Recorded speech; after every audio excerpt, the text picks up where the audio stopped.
Hola, buenas tardes, ¿cómo le va? Acá estamos nuevamente en Historia de Nuestra Historia, que está Roberto. Hola Felipe, ¿qué tal? Buenas tardes. Bueno, muchas gracias a toda la gente que nos ha comentado que le ha gustado mucho el programa de El Día de la Soberanía. Hoy vamos a hablar de un personaje controversial. Es una palabra que se ha berretizado en la historia argentina. Sí. A partir de cierta mal lenguaje mediático, todo es polémico y todo es controversial, ¿no? Sí. Pero acá lo decimos con la propiedad del diccionario, de una persona controvertida, contradictoria, porque fue probablemente uno de los guerreros más valientes que tuvo la patria en sus luchas de independencia, y a la vez un hombre muy equivocado políticamente, que cometió el error más grave, ¿no?, según Echeverría, que fue el fusilamiento de Dorrego, y un hombre muy perdido, ¿no?, en cuestiones políticas, pero bueno, una vida que es realmente muy interesante y una muerte que es muy interesante, ¿no? Una vida y una muerte a la que don Ernesto Sábato le dedicó aquel famoso romance, que como siempre decimos aquí faltaría creo que una persona sí lo escribió, una vez escribió un señor que había escrito el romance de la muerte de Dorrego, contestando un poco el romance de la muerte de Juan Lavalle, ¿no? Aquel muy interesante disco que grabaron Sábato y Falú en su momento. Bueno, una primera curiosidad es que Juan Galo de Lavalle era Lavalle, esta cosa que hablábamos fuera del micrófono con el doctor Martínez, de ciertas cosas que eran femeninas y que hoy son masculinas. Claro. Por ejemplo, Puente, la Puente. La Puente. Calor. La Calor. Claro, que es muy, todavía lo escucho. La Valle. Claro. La Valle, que nació, fíjate vos, un 17 de octubre. ¿Quién diría, no? 17 de octubre. De 1797.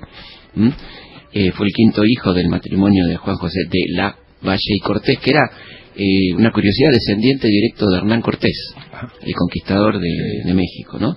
Tenía esa impronta, la Valle, así de tipo guerrero, ¿no? Fue torero en su juventud. Mira. Sí, un personaje muy muy particular.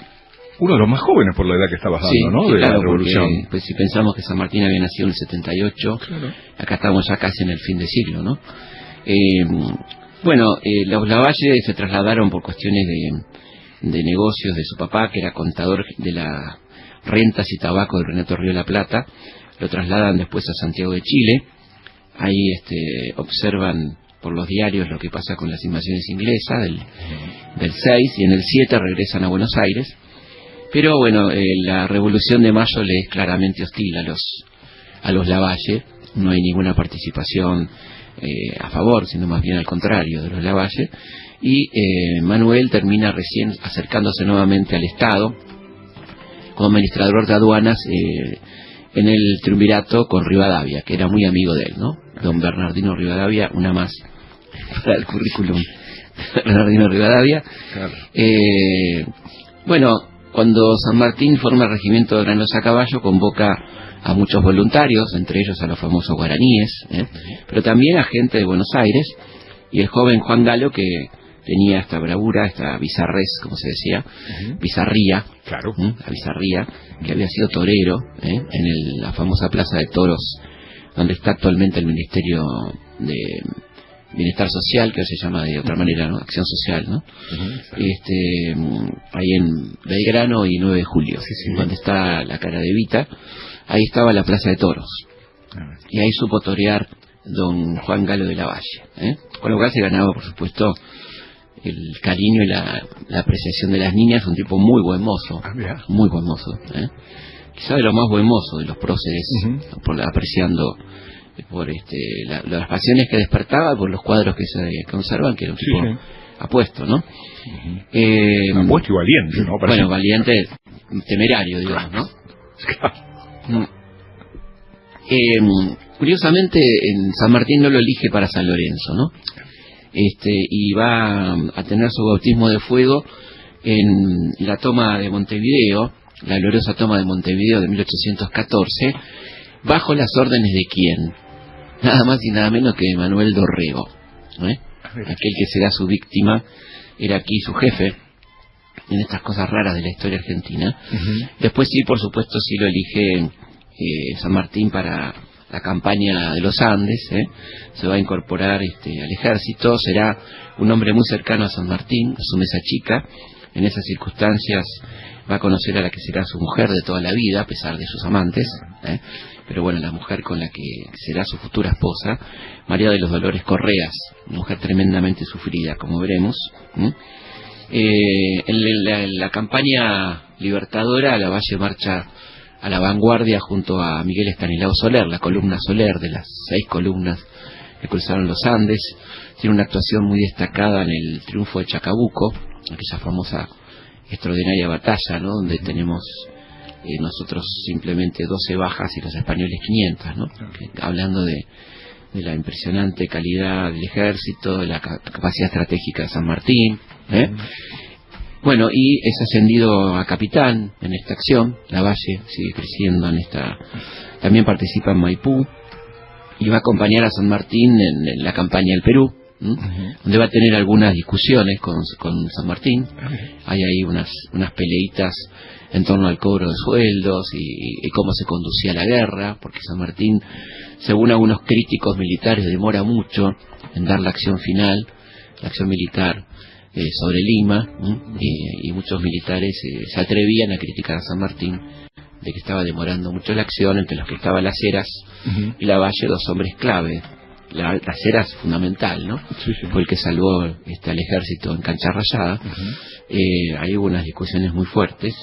Y luego, cuando San Martín deja el mando, le transfiere tropas a Bolívar, de las personas que él considera fundamentales, y ahí lo tenemos entonces a don Juan Galo de Lavalle integrando el ejército bolivariano, que va a participar en combates notables, ¿no? Quizá valga la pena recordar uno de ellos, muy importante, donde se destaca de una manera increíble Lavalle, que fue el 21 de abril del 22. Estamos hablando del territorio ecuatoriano, Riobamba, en estos combates donde ese día, que era un día lluvioso, muy complicada la operación, él está bajo el mando de Sucre, el lugarteniente de Bolívar, y en un momento tiene que enfrentar con 96 granaderos a 300 españoles, ¿no?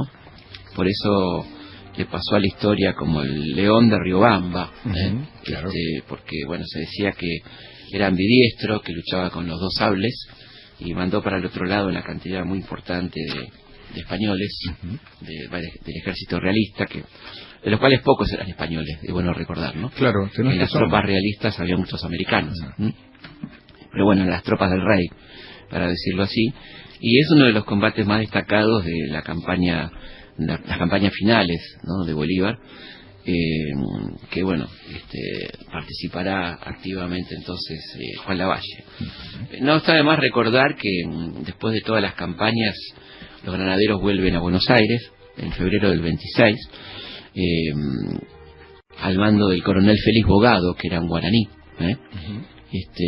y cuando llegan a Buenos Aires, los granaderos sobrevivientes de toda esta epopeya increíble quieren hacer un homenaje a su jefe y tocan la retreta en la Plaza de Mayo, y son detenidos por ruidos molestos, y el ejército, el cuerpo de granaderos es disuelto.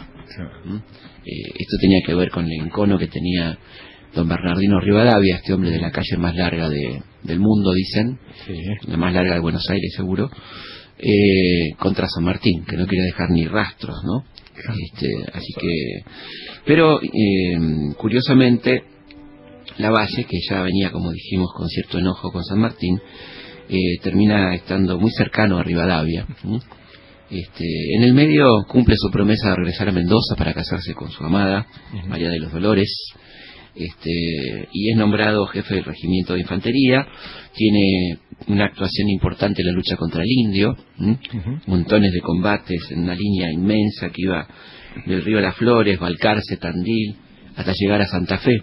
O sea, todo eso estaba bajo su custodia, Siempre en el ejército. Siempre en el ejército. O sea, entró de cadete. Es un militar de cadete, de militar absoluto toda su vida, ¿no? Claro. Por eso la espada sin cabeza, dirá Echeverría, porque fue sobre todo un extraordinario jefe militar, ¿no?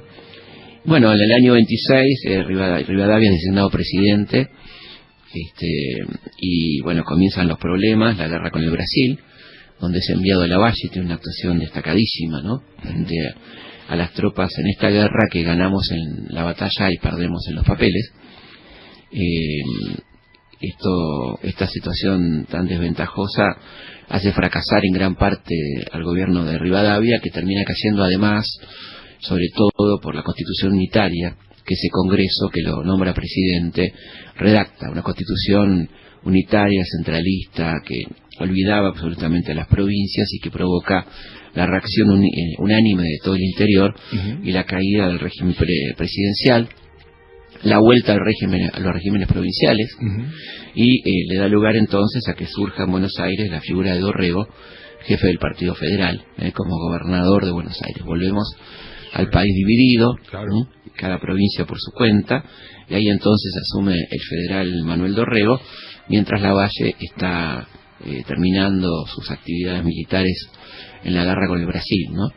Y estas tropas son fuertemente trabajadas por los unitarios, a los que les hacen creer que la culpa de la firma desventajosa del acuerdo con Brasil la tiene Dorrego y no Rivadavia. Entonces estas tropas son las que llegan a Buenos Aires y van a provocar ese tremendo golpe, ¿no? Contra el gobernador Dorrego, ¿no? Un gobernador digno, un hombre que suspende el pago de la deuda, que termina con la leva forzosa, con todas estas cuestiones, y que el general Lavalle, tremendamente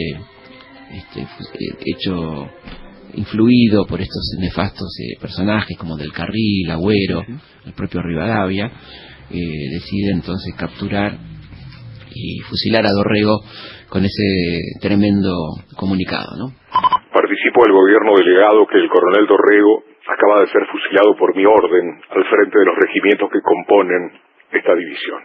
La historia juzgará imparcialmente si el coronel Dorrego ha debido morir o no morir, y si al sacrificarlo a la tranquilidad de un pueblo enlutado por él, pudo haber estado poseído de otro sentimiento que el de bien público. Ahora, un clásico eso de civiles tratando de convencer a militares, ¿no? Bueno, esto decía Vicente López, ¿no? La contrarrevolución ha dominado disfrazadamente desde mediados del 21 hasta mediados del 27, y habiendo sido separada del timón, hizo su reacción vengativa el 1 de diciembre de 1828. Bueno, lo dice Vicente López, ¿no? Alguien tenía cierta autoridad para decir estas cosas. Claro.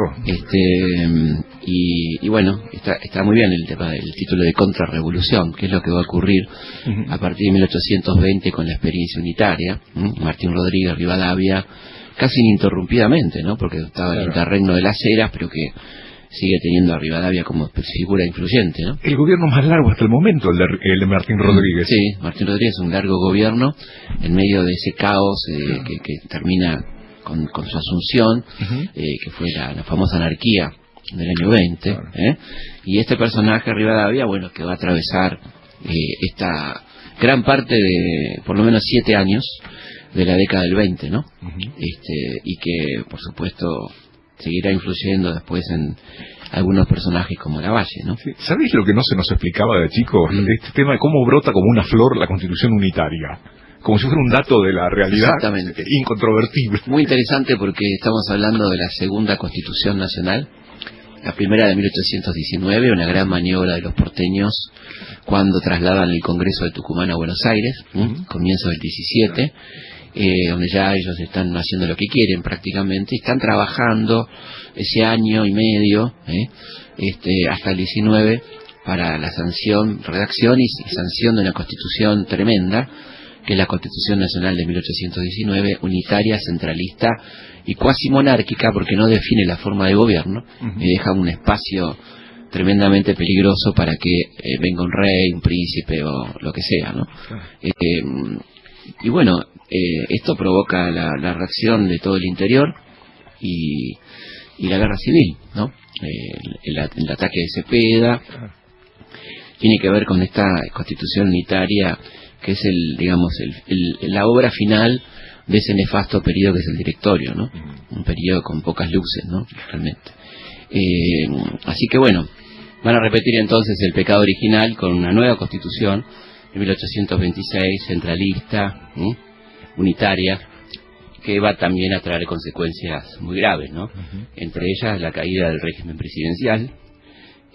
Rivadavia debe renunciar sin ningún tipo de apoyo, y esto da lugar entonces a la disolución nacional a partir de 1827, la vuelta a un régimen provincial, ¿no? Pensemos cuántas veces el país estuvo fragmentado, ¿no?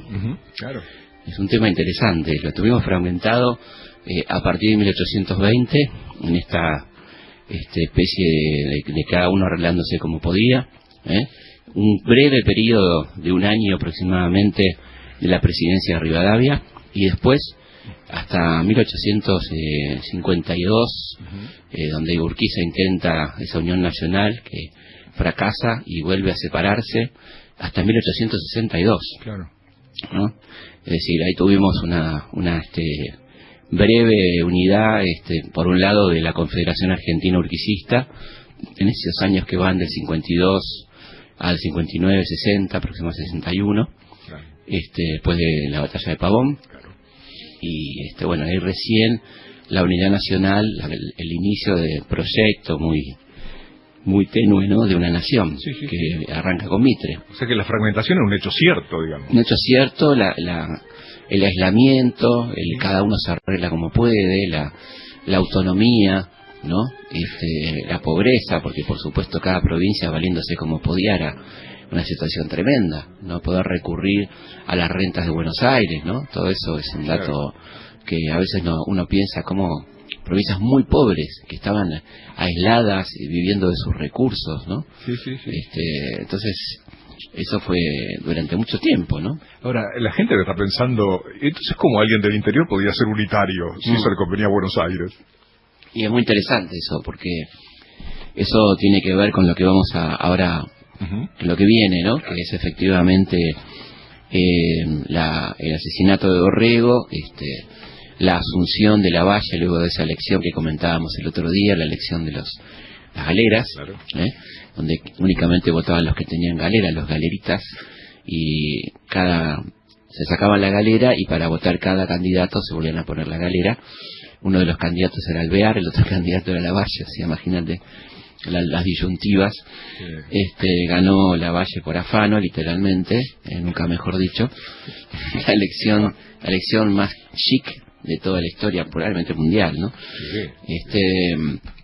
Tenemos un récord más para el Guinness, donde fue electo el golpista Lavalle. Acaba de dar un golpe y es elegido entonces, y asume la gobernación, se demuestra completamente incapaz de gobernar, produce verdadera masacre, ¿no? Como dijimos el otro día, más de 3.000 muertos en apenas 6 meses, y recurre entonces a este emergente poderoso, que era don Juan Manuel de Rosas, hombre que hasta ese momento no había participado en política, que había apoyado tibiamente a Martín Rodríguez, y que había tenido cierto contacto con Dorrego, y bueno, se reúne con Juan Manuel de Rosas en ese famoso reunión de Canuelas en junio de 1829, donde algunos dicen que nació el dulce de leche, cosa completamente improbable, ¿no? Altísimamente improbable.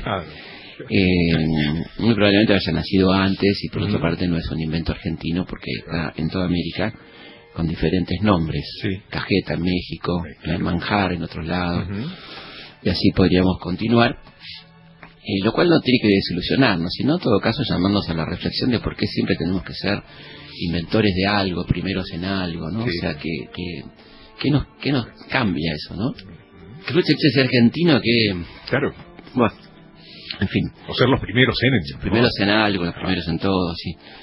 Anécdota para el que no la conoce, quiere que una de las sirvientas estaba haciendo mate de leche, que era muy común tomar mate de leche como desayuno. En mi infancia tomaba mate de leche. Bueno, mate de leche. Claro, sí. Bueno, San Martín tomaba mate de leche. Bueno, algunas personas ponían a hervir la leche con azúcar, para hacerlo dulce. Y entonces dice que a esta mujer se le pasó, siguió hirviendo y no sé qué, y se hizo el dulce de leche, ¿no? Pero bueno, muy probable. Lo que nació fue el rosismo. Lo que es muy divertido es en la película Juan Manuel de Rosas, protagonizada por Rodolfo Bebán, que tiene un libro interesante de José María Rosa, una escena muy improbable y muy ridícula, para decirlo rápidamente, que es el encuentro entre Lavalle, protagonizado por Sergio Renán, lo va a ver a Rosas, protagonizado por Bebán, no lo encuentra y el personal doméstico de la casa le dice que se recueste en la cama de Rosas a esperarlo, que se duerme una siestita, cosa que parece que sí, que fue así. Lo que no fue así, lo que sigue, que es cuando llega Rosas, lo despierta Lavalle, y Lavalle se despierta y dice, don Juan Manuel, hagamos un pacto, artículo primero. Yo creo que nadie se despierta de una siesta diciendo artículo primero, ¿no? Claro. Y si se despierta así es un tipo peligrosísimo, ¿no? Se soñó abogado por ahí. Claro, es una cosa muy rara, qué sé yo. El general Lavalle en el campamento federal, el asesino de Dorrego. Avísele al general Rosas que el general Lavalle en persona viene a verlo. El general Rosas está de recorrida por el campo, señor. Lo guardaré en las casas. No lo despierten, que buena falta le hace dormir. Cuando se recuerde, encitan un mate y me avisan. Duerme usted muy tranquilo, general. Sé que estoy en casa de un caballero. He venido a buscar la paz, Juan Manuel. Ofrecí el gobierno al general San Martín para que hiciera una paz sin persecuciones ni odios, pero no la cree posible. San Martín no cree en la paz. No. Ando a decir que nos ve tan apasionados que solo habrá paz cuando un partido acabe con el otro. ¡Qué cosa! ¿Se acuerda del colorado aquel que me ponderó cuando fuimos a parlamentar con los indios? Un hombre de levita no lo hubiera hecho. Sí. Creo que usted y yo podemos entendernos, Lavalle, pero mano a mano. Yo también lo creo. Por eso me encuentro aquí. Hay que devolverle al pueblo lo que es suyo y llamar a elecciones cuanto antes. Ahí está el problema, amigo. Si se llama elecciones, ganará el Partido Federal. Y temo que vuelva con persecuciones y venganzas y así no habrá paz verdadera. No, eso no. Como jefe del Partido Federal me hago responsable de un pueblo que ante todo es bueno. Además creo a los suyos escarmentados como para volver a galopar en campo de vizcacheras. Pero sí, yo comprendo sus recelos. Habría una manera de arreglarlos. Que yo por los unitarios y usted por los federales nos comprometamos a votar juntos un gobierno independiente y respetable. Está bueno. Ya ve que es fácil entenderse cuando hay patriotismo y buena fe. Lavalle. Primero, olvido total del pasado. Segundo, llamar a elecciones cuanto antes. Tercero, comprometernos a votar y sostener un gobierno que no sea ni unitario ni federal. Ahí se ponen de acuerdo en Cañuelas en cuanto a que se va a convocar a elecciones, y que obviamente todo el mundo quiere que Rosas, como comandante de campaña que era, termina asumiendo el poder porque la situación estaba muy complicada, había un nuevo peligro de anarquía, ¿no? Ahí hablan de tener una lista conjunta, pero los unitarios se niegan a esta lista. La ciudad vuelve otra vez a estar en conflicto hasta que Rosas decide nombrar un gobernador provisorio que es Juan José Viamonte. Lavalle a partir de este momento tiene una situación bastante delicada. En Buenos Aires decide marchar al exilio y ahí entra en contacto con todos los unitarios y toda esta gente, ¿no? Mientras tanto, su compañero de idea, José María Paz, está encabezando la oposición unitaria del interior. Vos hacías una buena pregunta, cómo el unitarismo aprende en el interior, fundamentalmente porque estas provincias, que son varias, que conforman la Liga del Interior o la Liga Unitaria, entienden que Buenos Aires sigue predominando y que tienen que aliarse y ayudarse entre ellas, ¿no? En la medida que no haya un unitario gobernando Buenos Aires, ellos entienden que evidentemente se va a complicar la cosa, ¿no? Así, con estas nuevas amistades, empezaron una etapa en la vida de don Juan Lavalle.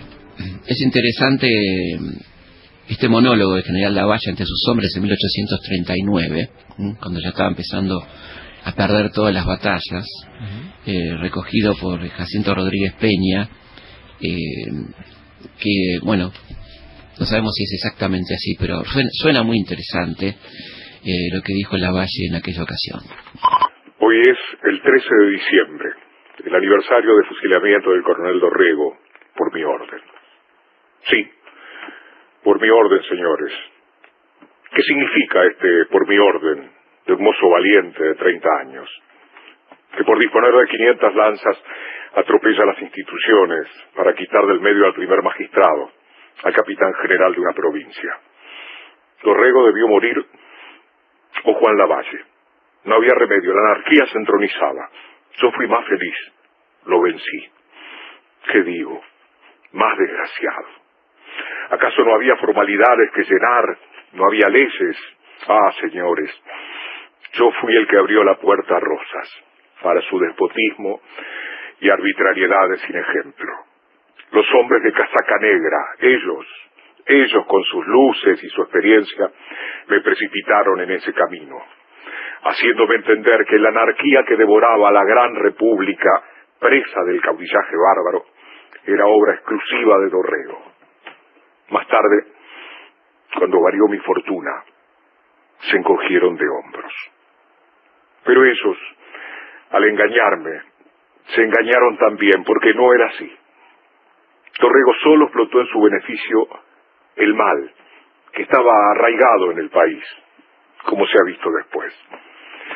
Si algún día volvemos a Buenos Aires, juro sobre mi espada y por mi honor de soldado, que haré un acto de expiación como nunca se ha visto.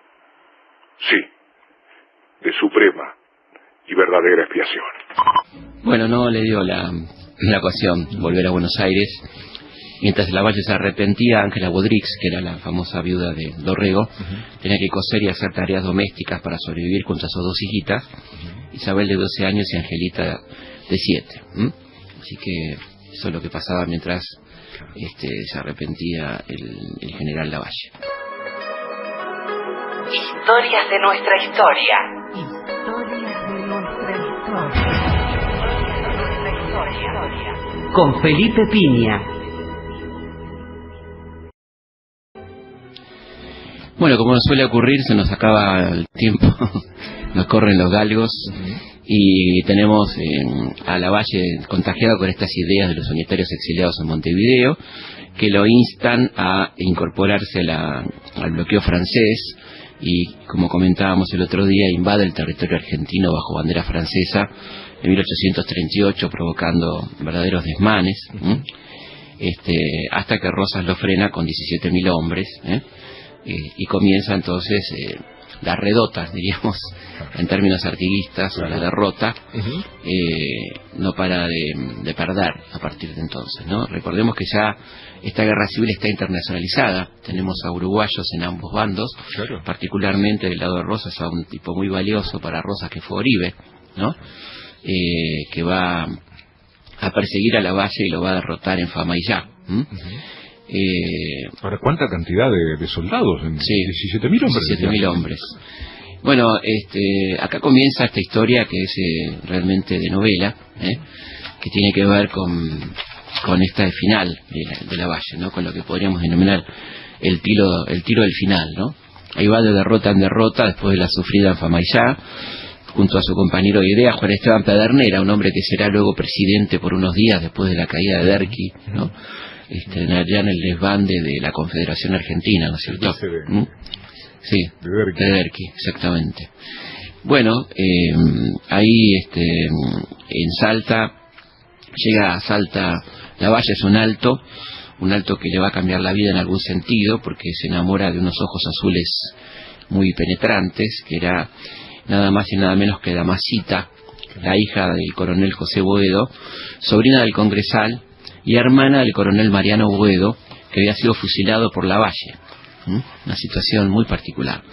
Se la lleva con él, sigue hasta Jujuy, donde creía encontrar un gobierno aliado, pero se le habían adelantado los federales y el gobierno había huido hacia Bolivia, dejando a Céfala la gobernación, o sea que se encuentra con una situación realmente complicada. Sí. Acampa por unas horas en la tablada, en las afueras, y está atento a ver qué pasa con sus perseguidores. Un amigo, el doctor Elías Bedoya, le presta su casa. Ahí se traslada con su secretario Félix Frías, el teniente Celedonio Álvarez y 8 hombres de la escolta. Se iba quedando cada vez con menos gente, y por supuesto con Damasita Bovedo, con la que estaba compartiendo el lecho aquella madrugada de la que habla tanto Sábato, no solamente en este romance, sino también en Abadón el Exterminador. Habla de esta muerte de Lavalle el 9 de octubre de 1841. Algunos dicen, las malas lenguas, que estaba soñando con Dorrego, probablemente, ¿no? ¿Quién te dice con ese fusilamiento tan injusto? Pero bueno, no lo podremos saber eso, ¿no? Pero lo que sí sabemos, lo que vos dijiste, estaba con una señorita que no era su esposa, de 25 años, claro, Damasita Bovedo, hermana de un fusilado por él. Cuando, bueno, en medio de la madrugada, ahí empiezan a escucharse ruidos que no son tan sordos, digamos, de una partida federal que le da la voz de entréguese. Lavalle, de acuerdo a su temeridad, preguntas más o menos cuántos son, con la idea de pelearlos y salir cabalgando. Ahí está el teniente coronel Celedonio Blanco, el jefe de la partida federal, que rodea la casa. Y lo cierto es que, más allá de todas las especulaciones, este hombre que no le tenía miedo a nada, una bala atraviesa la cerradura, dicen, ¿no? Y se le clava en el cuello a Lavalle. Aquí comienzan las especulaciones sobre cómo fue esa muerte, una de las muertes más discutidas de la historia argentina. Algunos dicen que fue la propia Damasita la que lo mata y lo traslada al patio, quizá en venganza por la muerte de su hermano. Otros dicen que fueron sus hombres para evitar que cayera capturado, que fuera capturado y que pudiera ser en todo caso exhibido su cuerpo, ¿no?, con ignominia. También ahí hablan algunos de un posible suicidio de Lavalle, cosa que parece rara en una personalidad como la de él. La verdad que son todas hipótesis muy difíciles de comprobar. Lo único cierto y concreto es que en ese patio de esa casa jujeña estaba el cadáver de Lavalle desangrándose, ¿no? Y bueno, en el momento de la muerte, el general Pedernera le ofrece dinero a Damasita para que salga, que se escape y se vaya. Ella dice que no. Le contesta: señor general, cuando una joven de mi clase pierde una vez su honra, no puede volver jamás a su país. Prepárame usted una mula para seguir yo también adelante y vivir y morir como Dios me ayuda. Ahí va Damasita, integrada entonces a esta comitiva de la muerte, donde llevan sus hombres los restos de Lavalle hacia Bolivia, cargados en un tordillo. Una escena que está inmortalizada por el óleo de Nicanor Blanes, que se puede ver en el Museo Histórico Nacional, que es muy impresionante. Toda esa serranía y el cadáver de Lavalle cargado, hasta que empieza a descomponerse. Y llegando a Guacalera, ahí cerca de Tilcara, inclusive está el cartel que dice: aquí fue descarnado el cuerpo del general Lavalle. Y efectivamente es descarnado, o sea, dejando el esqueleto nada más. Esto lo hace un médico francés llamado Alexander Danel, se encarga de esta operación. Somete la cabeza en un balde con miel. La miel es un excelente conservante. Y el corazón en otro balde con alcohol, con aguardiente. Y así entonces esa comitiva increíble parte con los restos de este personaje verdaderamente de novela, y llegan a Potosí a las 9 de la noche del 22 de octubre de 1841, donde son recibidos por el presidente boliviano, aliado de los unitarios, y los restos van a ser sepultados en la catedral de Potosí, nada más y nada menos, ¿no? ¿No debe haber muchos hechos así en la historia? No, es un hecho realmente impresionante. Damasita, una mujer bellísima, es cortejada por toda la burguesía boliviana, todos se enamoran y la quieren para sí, pero Damasita termina enamorándose del ministro plenipotenciario chileno Guillermo Billinghurst, con quien se muda a Santiago, donde van a ser finalmente enterrados los restos de Lavalle, ¿no? O sea, Damasita se acuerda de traer los restos de su amado. En 1842, un año después, son enterrados y finalmente fueron exhumados y trasladados a Buenos Aires, donde son enterrados en el cementerio de la Recoleta en enero de 1861, ¿no? Es muy notable la tumba, digamos, el mausoleo de Lavalle, donde hay un granadero de bronce, como haciendo guardia, y una leyenda que habla algo así como de el guerrero, ¿no? El espíritu del guerrero. Bueno, estamos llegando al final de este programa. Espero que les haya gustado la historia de Juan Lavalle, un personaje controversial, como dijimos, interesantísimo, una verdadera película. La verdad que nos estamos perdiendo muchas películas. Del cine argentino tiene en la historia un material extraordinario, ¿no? Bueno. Esta es una. La historia... Guionista tendría ya. ¿Cómo? Guionista tendría. Yo me ofrezco, sin ningún problema. Esta es la historia entonces de Juan Lavalle, un personaje realmente de película. Nos volvemos a encontrar la próxima semana, como siempre, aquí a las 14 en Radio Nacional, en Historias de Nuestra Historia.